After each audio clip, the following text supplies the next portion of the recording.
வணக்கம்.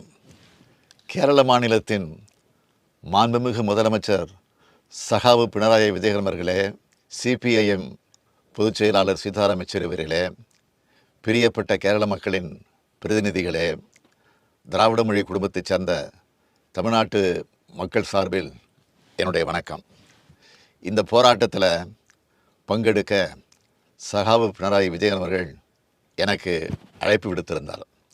நான் முதலீடுகளை ஈர்க்கிறதுக்காக ஸ்பெயின் நாட்டுக்கு பயணம் மேற்கொண்டு நேற்று தான் தாயகம் திரும்பினேன்.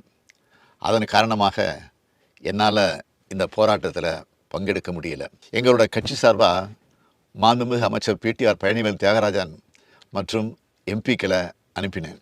கேரளத்திலிருந்து மக்கள் பணியாற்ற வேண்டிய உங்களை டெல்லிக்கு வந்து போராட்டம் நடத்த வச்ச மிக மோசமான அரசியல் சூழலை நினச்சி வருத்தப்படுறேன்.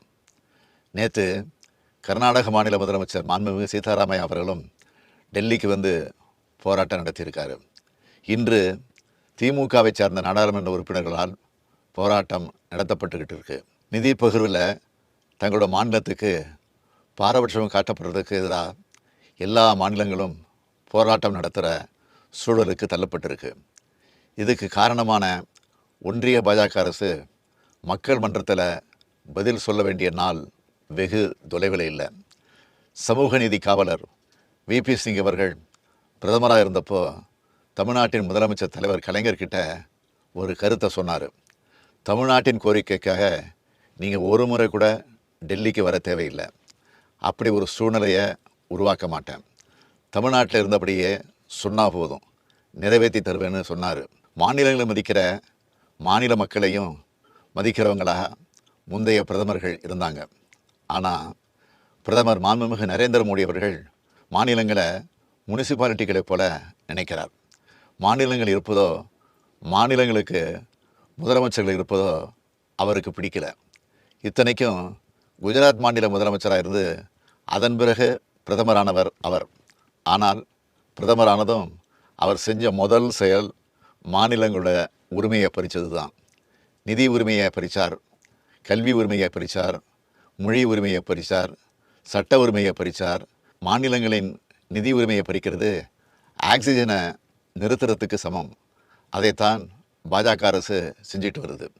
இது ஏதோ எதிர்க்கட்சி ஆளும் மாநிலங்களுக்கு மட்டும் நடக்குதுன்னு பாஜக முதலமைச்சர்கள் நினைக்க வேண்டாம். நாளை உங்கள் மாநிலங்களுக்கும் இதே கதிதான்னு எச்சரிக்கையாக சொல்ல விரும்புகிறேன். பாஜக அரசின் இந்த எதேச்சதிகார நடவடிக்கைகளுக்கு எதிராக தமிழ்நாடு அரசு உறுதியோடு போராடி வருது. அதே பாணியில் கேரள முதலமைச்சர் காம்ரேட் பினராயி விஜயன் அவர்களும் போராடி வரார். ஜிஎஸ்டி வரி விதிப்புக்கு பிறகு மாபெரும் நிதி நெருக்கடி பெயரிடற எல்லா மாநில அரசுகளும் சந்திக்கிறோம். அனைத்து மாநில அரசுகளையும் ஒன்றிணைச்சு ஆளக்கூடிய ஒன்றிய அரசு இந்த நிதி நெருக்கடியை நீக்கிற வகையில் செயல்படணும். ஆனால் அப்படி செயல்படலை. மாநிலங்கள் வளர்ச்சி பணிகளுக்காக கடன் வாங்கிறதுக்கு கூட தடையை ஏற்படுத்துகிறாங்க. மாநிலங்களோட பொது செலவினங்களுக்கு நிதியளிக்கிறதுக்கான பொது கடன் என்பது இந்திய அரசமைப்பு சட்டத்தின்படி மாநில சட்டமன்றத்தின் தனிப்பட்ட அதிகார வரம்பிற்கு உட்பட்டது. மக்களுக்கு எல்லா நன்மைகளையும் செய்கிறது மாநில அரசுகள் தான். மாநில அரசுகிட்ட தான் எல்லா அன்றாட தேவைகளையும் மக்கள் எதிர்பார்க்குறாங்க. ஆனால் அதுக்கு பாஜக அரசு முட்டுக்கட்டை போடுது. இதை எல்லாரும் ஒன்று சேர்ந்து எதிர்த்தாகணும். இந்தியா கூட்டணி கட்சிகள் நம்மோட ஒற்றுமையின் மூலமாக இந்திய அரசை கைப்பற்றி பாசிச பாஜகவிற்கு முற்றுப்புள்ளி வைப்போம். அனைத்து மாநிலங்களையும் மதிக்கும் சமமாக நடத்தும் கூட்டாட்சி இந்தியாவை உருவாக்குவோம்.